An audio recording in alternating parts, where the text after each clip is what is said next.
प्रकाश एक प्रकार की ऊर्जा है, या फिर हम ऐसा कह सकते हैं कि प्रकाश वह भौतिक कारक है जिसकी वजह से हम किसी भी वस्तु को देख सकते हैं। जी हाँ बच्चों, प्रकाश एक प्रकार की ऊर्जा है क्योंकि प्रकाश से ही हमें ऊर्जा प्राप्त होती है।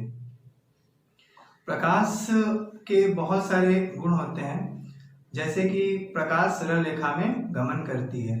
सरल रेखा में कहने का मेरा तात्पर्य क्या है, जैसे मान लीजिए कि आप लोग कोई भी एक पाइप ले लीजिए, उस पाइप से अगर हम अपने आंखों से देखेंगे तो हमें आर पार की चीजें दिखाई देंगी।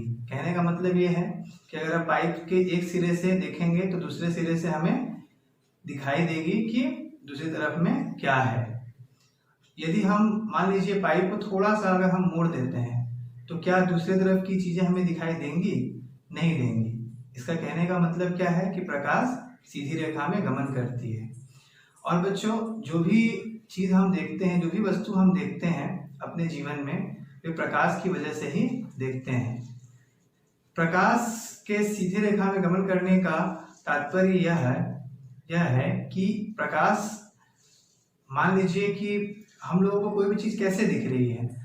जब प्रकाश, जैसे मान लीजिए कि हम लोगों को कोई घड़ी को देखना है अपने घर में, तो वह घड़ी हम लोग को कैसे दिख रही है? तो आप बोलेंगे कि नहीं, हमें तो आंख से दिखती है। लेकिन सही मायने में आंख हमारा एक सिर्फ जरिया है, माध्यम है, जिसकी वजह से हम देखते हैं, लेकिन वह वस्तु हमें प्रकाश की वजह से दिख रही है। सबसे पहले प्रकाश उस वस्तु पर जाती है और वहां से टकरा करके प्रकाश हमारे आंखों में आती है, तब वह वस्तु हमें दिखाई देती है। तो बच्चों, हम आशा करते हैं कि आप प्रकाश के बारे में समझ गए होंगे। अब हम चलते हैं प्रकाश के स्रोत पे। प्रकाश का स्रोत किसे कहते हैं? स्रोत किसे कहा जाता है? जहां से जो वस्तु हमें चाहिए प्राप्त होती है उसे ही हम स्रोत कहते हैं। जैसे प्रकाश का स्रोत क्या हो सकता है? प्रकाश का स्रोत जहां से प्रकाश हमें प्राप्त होती है। तो इस प्रकाश के स्रोत को हम दो रूप में देख सकते हैं।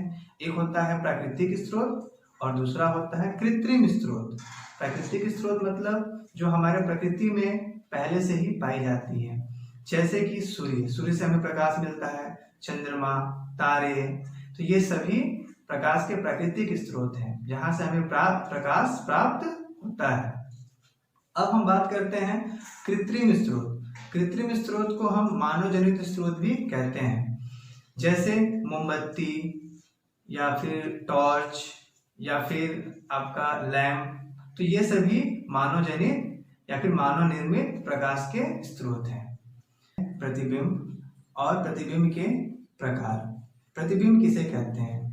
प्रकाश की किरणें परावर्तन या वर्तन के पश्चात जब किसी बिंदु पर आकर के मिलती हैं या मिलती हुई प्रतीत होती हैं, तो इसे ही हम प्रतिबिंब कहते हैं। प्रतिबिंब दो प्रकार की होती है, वास्तविक प्रतिबिंब और काल्पनिक प्रतिबिंब। वास्तविक प्रतिबिंब की कुछ विशेषताएं होती हैं, जैसे कि ये आकार में या तो वस्तुओं के आकार के बराबर होती हैं या फिर वस्तु के आकार से छोटी होती हैं। वास्तविक प्रतिबिंब में किरणें दूसरे बिंदु पर वास्तव में आकर के मिलती हैं। यह वास्तविक प्रतिबिंब जो रहता है वह आपका उल्टा बनता है और इसे हम फोटोग्राफिक प्लेट पर भी देख सकते हैं। इसी प्रकार से हम लोग अब काल्पनिक प्रतिबिंब की ओर चलते हैं।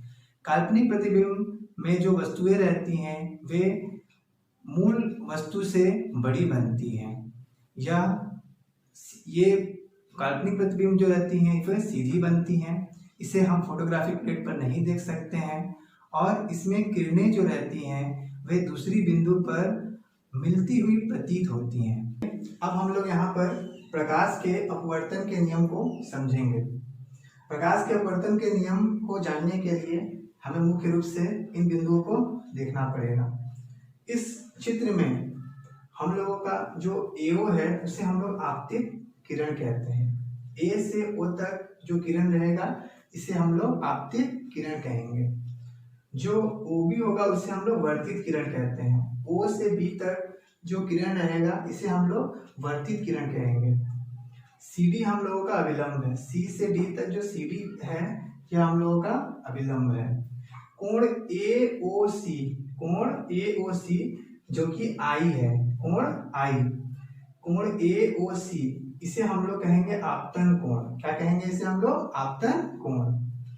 कोण BOD, कोण BOD जो कि है कोण R, जो कि है कोण R।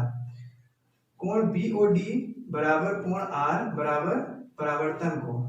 मतलब कहने का क्या है कि कोण BOD को हम लोग परावर्तन कोण कहेंगे और कोण I बराबर कोण R।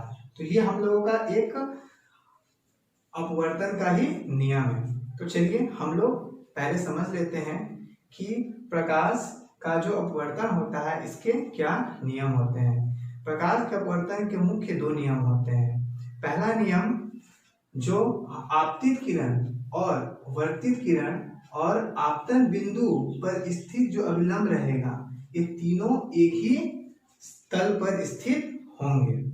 और दूसरा नियम क्या है कि जो आपतन कोण और परावर्तन कोण, इन दोनों का मान क्या होगा? आपस में बराबर होता है। तो हम लोग का आपतन कोण क्या है? कोण AOC, जिसे हम लोग I के द्वारा दिखला रहे हैं, कोण I के द्वारा। और हम लोगों का परावर्तन कोण कौन सा है? कोण BOD, जिसे हम लोग कोण R के जरिए दिखा रहे हैं। तो इस तरह से कोण I बराबर कोण R, कोण I बराबर कोण R क्यों हुआ? क्योंकि आपतन कोण और परावर्तन कोण का मान बराबर होता है। आप लोगों का क्लास आज यहीं पर समाप्त होता है। मैं आशा करता हूँ कि आप लोगों को प्रकाश चैप्टर में मैंने जितना भी समझाया है अच्छे से समझ में आ गया होगा। अब इसके आगे का जो पार्ट रहेगा वो आप नेक्स्ट वीडियो में मेरे देखिएगा। धन्यवाद।